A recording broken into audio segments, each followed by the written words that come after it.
We are here at the History Project offices talking to Conrad Cardenas. Hi.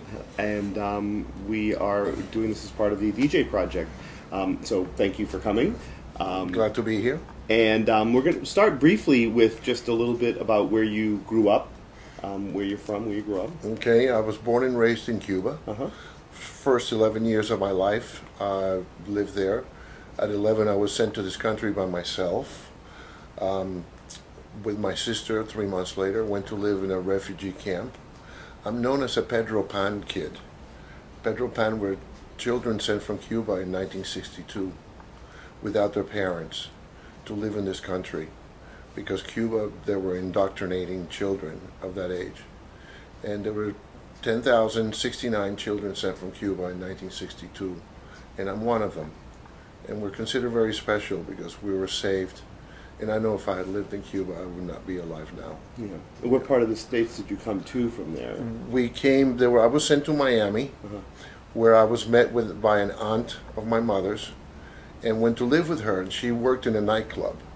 So I liked the fact that she worked in a nightclub, and in Cuba, when I was a kid, we lived around a hotel that had a nightclub that was called Hernando's Hideaway, and that was, it looked like a cave when you walked in, so I always was in there, and being a Scorpio, I love dark places and stuff like that, so since I was a kid, I always had the nightclub feel. Right. Yeah. So that started early for you. Yes, Yeah. yes. And of course we had parties in Cuba, and I always liked the music, and I was playing the records, and have people come over with the instruments, and we played tin pans and, wire, graters and stuff like that to make sounds.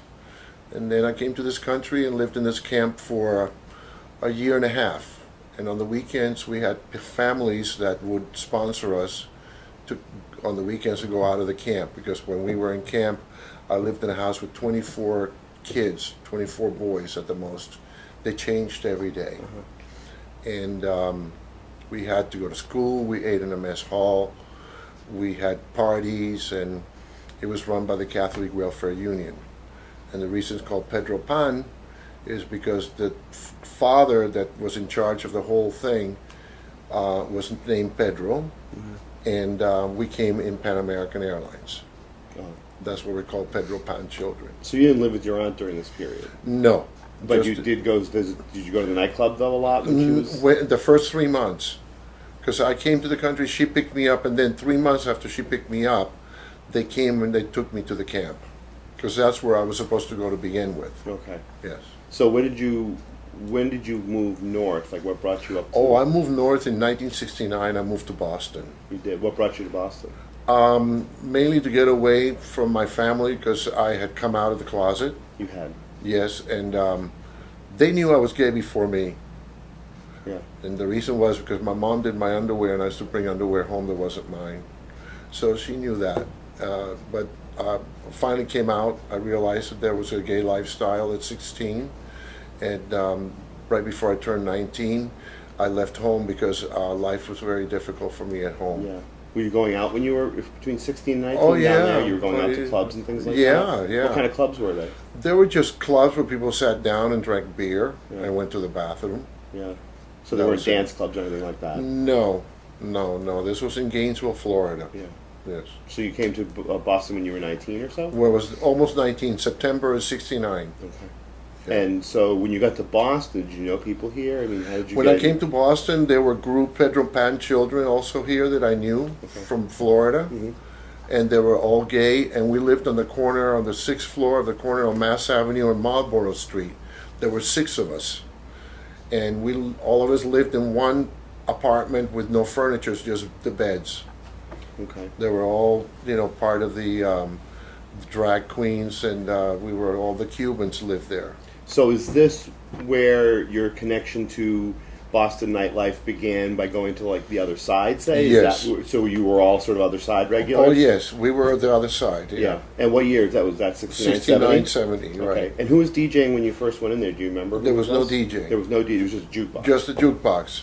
and then the jukebox would play music, and if there was a song people didn't like, they would bump the jukebox and the song would skip and on to the next Go one. on to the next one. Yes. So this went on for a few years like that? There was a jukebox? There was I remember the jukebox through 1970, because after 1970, I moved from Marlborough Street over to Beacon Street, and from Beacon Street I moved to Beacon Hill, and from Beacon Hill I moved to Cambridge, and Cambridge was 1971, and that's when I remember starting to play music. And I had one of my roommates worked at a camera store, and he was a sound fanatic, and we had these speakers that were just enormous, and we just loved to play the music loud. So you'd play it at home? We played at home. I had Y cables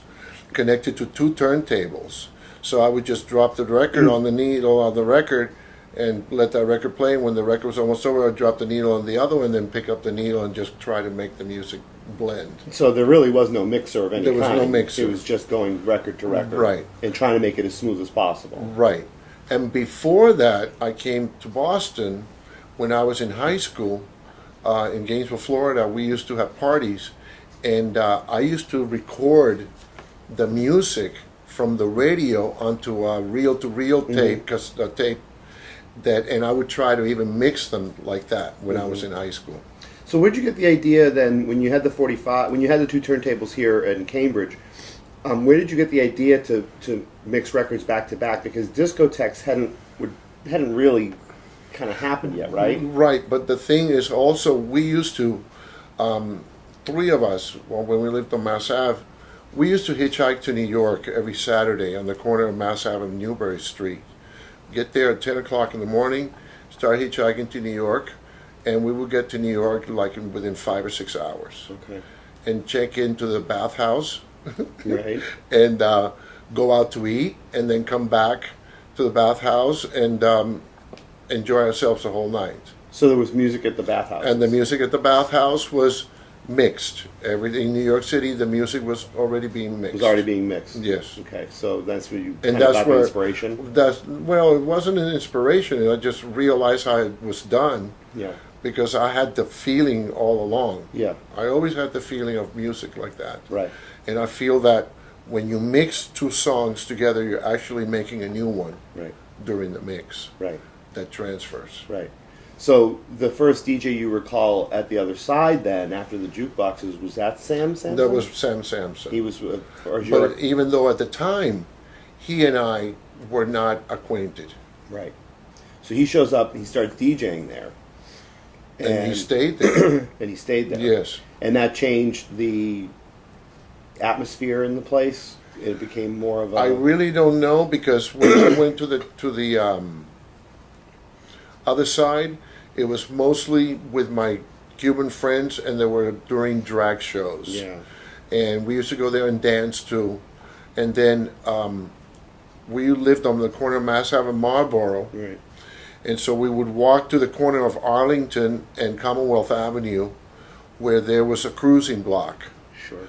And then at the cruising block, we'd stand up and hitchhike home and get a ride home and get somebody to, take care of us. Right. So after the other side, you didn't spend a lot of time there dancing then, really. It was mostly about the shows your friends were at. Right, right. So was it 1270 was the first place you started going to that The was more? The 1270 was not playing DJ at the time. Right. And I wanted to play DJ at the 1270. And I kept after the owner and the manager at the time was Bob White. Mm-hmm. And during the time, I was friends with Jimmy Stewart and Tony Bosco. And Tony Bosco was very close with Bob White at the 1270. And during this time, when I went to New York, I would buy records and bring the records back. And I would still do the needle drop thing. Mm. And I remember constantly trying to get Bob White to put a disc jockey in the club, because the other side was doing it, and we were in New York and they had the DJs and it needed it. Mm-hmm. So I went to him, and I kept going and I kept going and I kept going, but it was not successful. However, Jimmy Stewart, being a very close friend of mine who we saw every day, we were together every day with him, was interested also in the idea. And since Tony Bosco was good friends with Bob White, and Tony Bosco was Jimmy's companion partner at the time, said to Bob White, let's have Jimmy Stewart do this music, do the DJ. Right. And so they hired Jimmy Stewart with my records and my turntables to go and play at the 1270. And how did you feel about that? Were you okay with that, or were you a little? I had no choice. Yeah. I was just glad to be there and see it done. Yeah. But now Jimmy turned out to be quite an innovator, though, right? Yes. Yeah. Yes. Mainly because I don't want to, sound too boastful, but I was in the back. Yeah. Yes. So you feel like you were helping him? I was like the man behind the man. Yeah. Yeah. In what sense? I mean, in helping him develop a mixing style and things like that? Letting him know what the records were. Yeah. Mainly because all the records were that I brought from New York. Yeah. And basically that's it. I mean, he had my turntables. Yeah. The only thing he didn't have was a mixer, and the mixer at the time was not constant Q. And the turntables were variable. They were Thorn's turntables. Mm-hmm. They were variable, but they weren't. If you touched them, they would slow down right away. You had to do it slightly, but there was no constant Q on the mixer. Now, describe constant Q, just for anybody who... Constant Q is when you turn the volume up on the turntable you want to sound, you could still hear the music of the record coming in, and then with the other ear you hear what's going on outside. Right. And without constant Q, once you turn the pot, you don't hear anything. Okay. So you don't know where the beat is of the new song coming in. Right. To where the beat is going. Right. Okay. So the way Jimmy used to do it, he used to turn the volume up, and then he had the needle on the record and hold the record. He would turn the volume up, and then as soon as the record started, he would turn the volume off and stop the record, so he knew where that record was. Mm-hmm.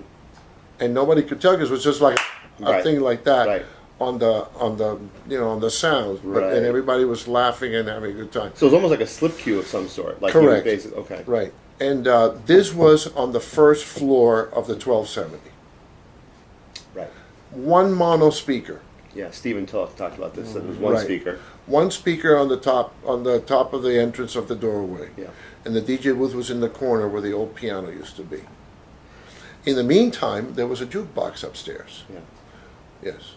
Now, the one speaker situation is interesting to me because I know that at the Loft in New York and at other places, the emphasis was on trying to put in as good a sound system as possible, and you had better speakers at home than the 1270 had. Exactly. So how did you feel about, how did people feel about the sound? Did they just not care because it was just so exciting that the sound quality wasn't even an issue for a lot of people? I don't know how to answer that, but the people still had a good time. They Yeah. went there to have a good time. Mm-hmm. It didn't matter with the sound. I mean, the sound system used to turn off at times because we used to play it so loud that the amplifiers couldn't hold it.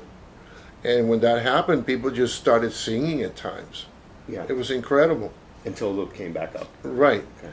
But the sound system became important once the disco era began, which was like in 1971.